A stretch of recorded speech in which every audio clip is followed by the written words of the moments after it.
If you've been grieving for any amount of time, it's doubtless that you have come across a ton of grief myths that have just been perpetuated throughout the years. The problem is that a lot of these myths can hinder and sometimes even harm our grieving process. So today we're going to shed some light on my six least favorite grief myths that absolutely need to die. Pun intended? Is that bad? Should I change that? I don't know. Six grief myths that need to die on a grief channel. You know what? If you're in my audience, you get it. I like humor. We're going to keep it in there. Six grief myths that need to die. Up next.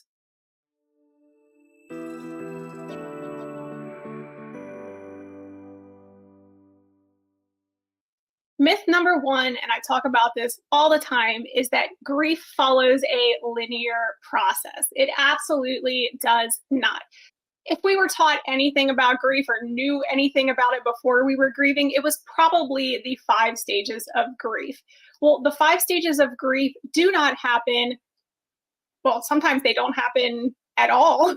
Sometimes they happen out of order. It is definitely not a linear process. So grief is not a, nice, neat walk through denial, anger, bargaining, depression, and acceptance. It is all over the place. It's not one size fits all. Grief encompasses a wide range of experiences and feelings that don't often fit into nice little neat categories and definitely don't go in any sort of set order. So if you're grieving and you feel like you're all over the freaking place, relax, totally normal. Myth number 2, time heals all wounds. Oh, I really don't like this one. Okay, so time can offer us distance and it can offer us some perspective, but it definitely does not heal. For a lot of people, there is really no healing from grief. The thing that time may do is allow you to work through your grief, to feel those feelings, and to learn ways to honor your person and to adjust to your new life with your grief as a companion. So simply thinking that giving it time is going to heal all your deep wounds is completely inaccurate. So please understand that it is okay if you don't start to feel better after a certain time period. If you are working on your grief and you're feeling the feelings and you are, trying to move forward and you've researched grief and you've done your homework and you're still not feeling any better and it's been, a pretty sizable amount of time since your loss, seek professional help. There is more that you can do to assist you on your grief journey. But please don't just sit back and think that time is going to fix everything, because that never works. Myth number 3, kind of similar to number 2, and that's the "you should be over it by now" principle. No, grief does not work like that. Again, we just said grief has no timetable. So telling yourself, or God forbid, telling someone else that they should be over it by a certain amount of time is completely unacceptable. Don't do that to yourself. That is not how it works. I think this comes from grief in history in the past, where people had a set mourning period that they were, supposed to mourn or supposed to wear black, for a year after they lost their husband or their child or whatever it was. But no, grief does not work that way. There's not like a set date where it's like, ding, the timer pops and your grief is over. You can move on with your life now. Definitely doesn't work that way. And most importantly, there is no over it in grief. I hate that. You don't get over your grief. I mean, my 10-year-old daughter died. I'm not going to get over her. It doesn't work that way. You can grow, you can learn, you can, figure out ways to deal with your grief so that it is not constantly pushing that pain button in your life, but you never get over it when you have a deep loss. Myth number 4, strong people don't show their grief. Okay. This one's for my brother. I know I talk about him a lot too, but this is him. He feels like if you are strong, you don't show your emotions, you don't talk about it, you push it down, right?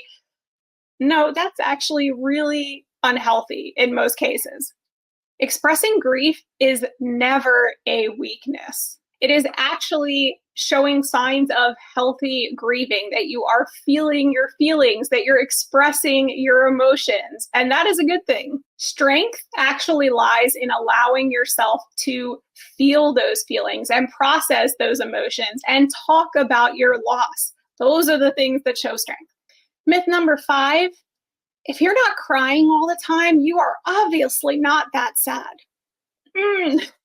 So this one is especially for me because people ask me all the time, like, how are you so strong? How do you like not burst into tears all the time talking about your losses? And I have never been a huge crier.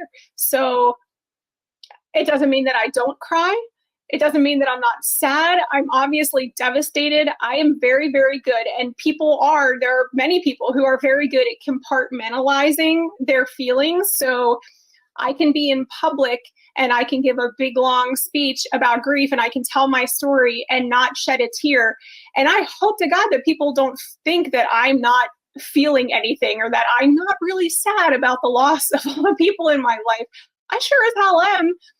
You're not seeing me in the times when I allow myself to feel those emotions and release them. There are definitely times, trust me, there are people that can tell you that I definitely break down and sob about my loss and my grief.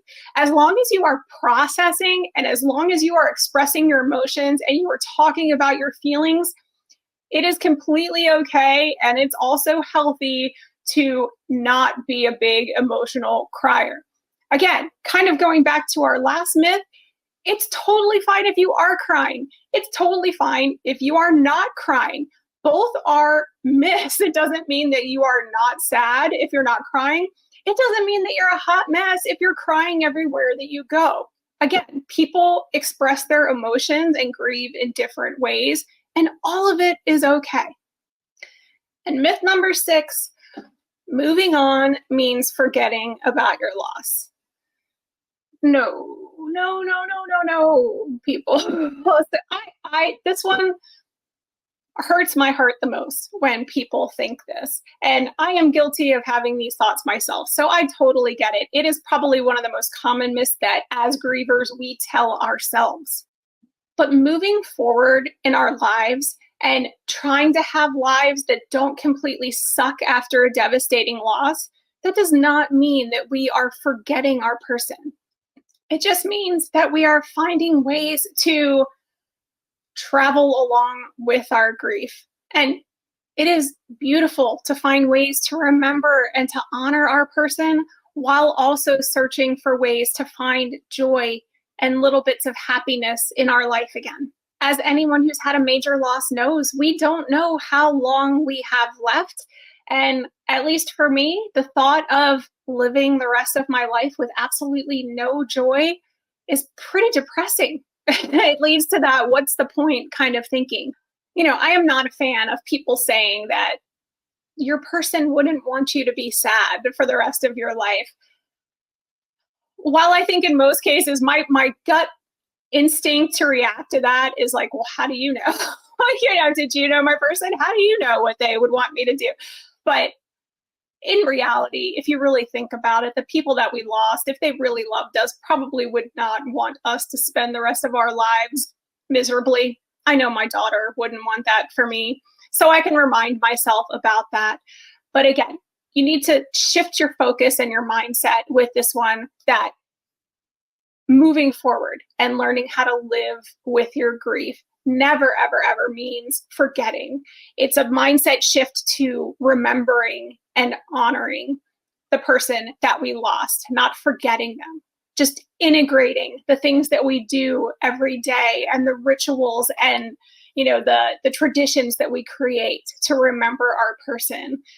That is what carries that person forward with us. So if we're finding joy and we're finding happiness in a forward motion, we're carrying our person along with us. They are never gone from our minds. All right, so those are my top 6, but the main point is it is perfectly okay to grieve in your own way.